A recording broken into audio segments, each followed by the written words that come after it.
Assalamualaikum warahmatullahi wabarakatuh. Jumpa lagi dengan saya Kang Pranoto Channel. Kali ini saya mau menjawab pertanyaan yang ada di kolom komentar tentang biosaka ini loh.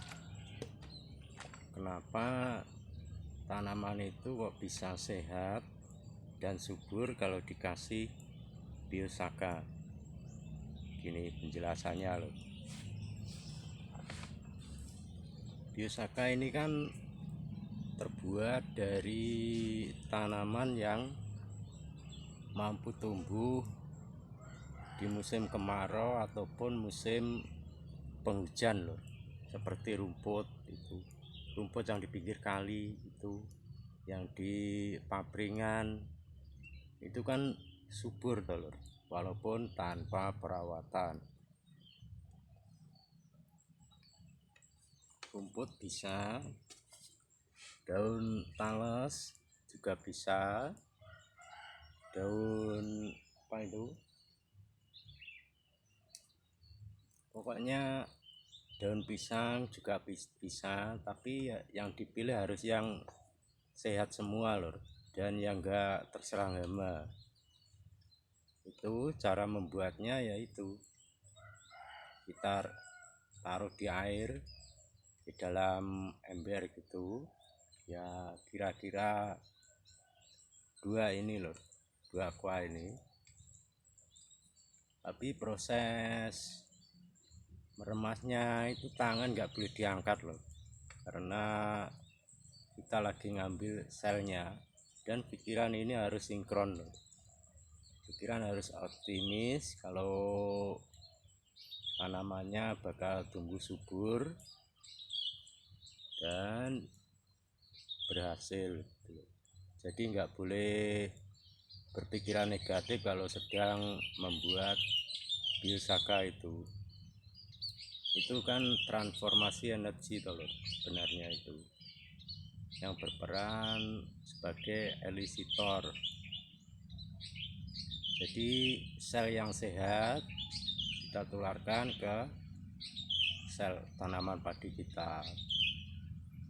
Ini bisa untuk segala macam tanaman, jadi tanaman apapun bisa dikasih biosaka ini. Dan ini ngasihnya pun juga enggak terlalu banyak loh, cukup 3 tutup ini saja. Kalau terlalu banyak ya malah enggak fungsi loh. Ini seperti ini kan berminyak.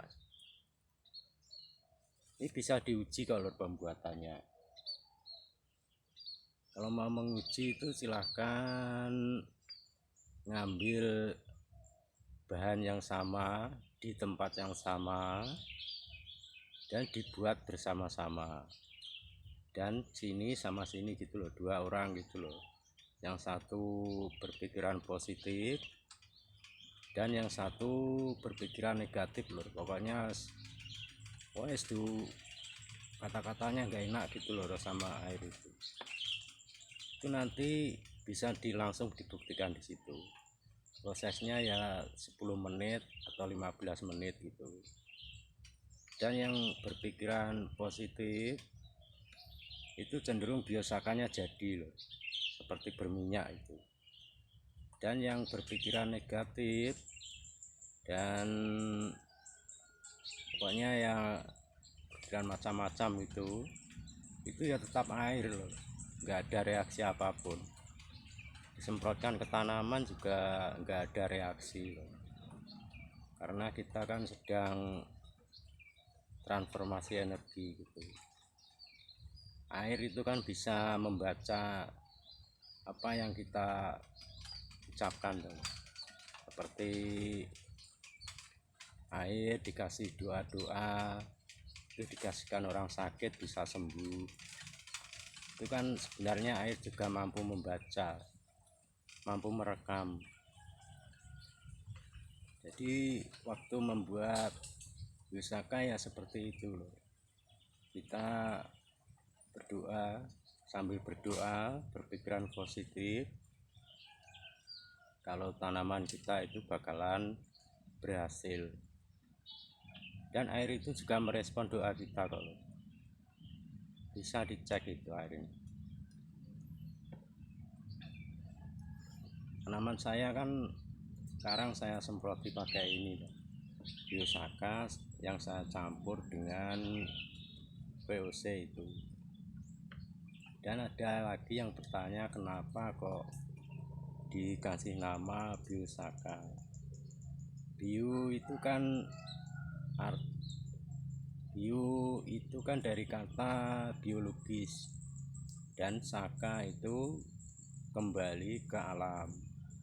Jadi artinya dari alam untuk alam, dan kita kembalikan lagi ke alam supaya bumi kita hijau royo-royo lagi. Tanaman yang kurang sehat itu kan karena tanahnya terlalu sakit loh. Jadi harus kita sembuhkan memakai itu. Dan kunci utamanya itu ada di tanah loh, sebenarnya itu. Tanahnya kalau sehat itu tanamannya ya sehat, ya gemuk, ya nggak mudah kena penyakit. Dan pupuknya pun juga nggak terlalu banyak loh. Karena rata-rata sekarang itu kan pupuk itu enggak aturan loh. Baru ditanam aja sudah dipupuk, dan belum sempat dimakan pupuknya sudah dikasih pupuk lagi. Itu kan terjadi residu di tanah dan menumpuk di situ dan jadi patogen. Dan itu tiap tahun juga bertambah terus loh. Seperti itu. Kalau nggak ditambah ya nggak subur. Itu kan biayanya makin membengkak loh.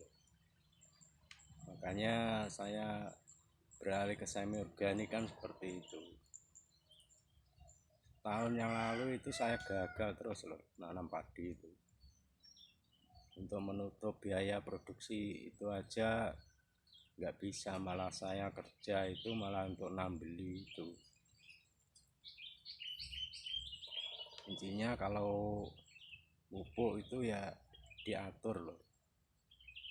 Saya itu 15 hari baru saya pupuk, lalu kita lihat perkembangannya. Setelah itu lagi ya kita tambahi lagi, kadang umur 35 hari itu baru saya tambahi lagi. Jadi bisa irit loh pupuknya, bisa menghemat, bisa separuhnya loh. Kalau Biosaka ini kan penemunya Muhammad Ansar dari Blitar tuh. Beliau sudah 10 tahun lebih loh mengembangkan ini, dan juga sudah diakui oleh Kementerian Pertanian dan sudah mempunyai hak cipta sendiri loh, sudah terdaftar, dan sekarang sudah rata di mana-mana. Kalau sudah banyak loh yang menggunakan ini, cuma jarang diekspos saja. Kalau penemunya itu sudah enggak menggunakan lagi loh, sudah lepas. Saya belum bisa loh, saya ya hanya mengurangi gitu, mengurangi sedikit sambil menguji loh. Nanti kalau sudah yakin 100% ya hanya pakai ini saja, Biosaka sama VOC aja.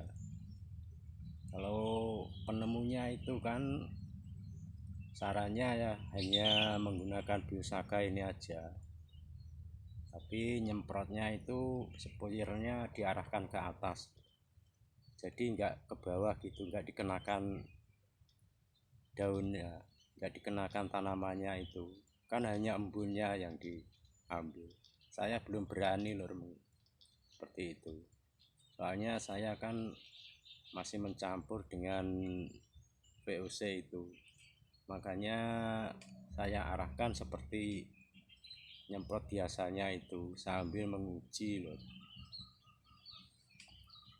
Jadi Biosaka temuannya Pak Muhammad Ansar itu sudah banyak loh yang membuktikan, dan saya menguji sendiri loh, saya campur dengan itu POC itu, dan nanti hasilnya akan kita review terus lur perkembangannya. Dan tanaman padi saya juga belum saya kasih pestisida lur, usianya sudah 60 hari lur, belum saya kasih pestisida. Ya, hanya saya kasih itu POC sama Biosaka itu, namun nggak kalah dengan yang pakai kimia kalau yang dekatnya itu. Seperti itu penjelasannya lur, semoga video ini bermanfaat. Billahi taufiq wal hidayah. Assalamualaikum warahmatullahi wabarakatuh.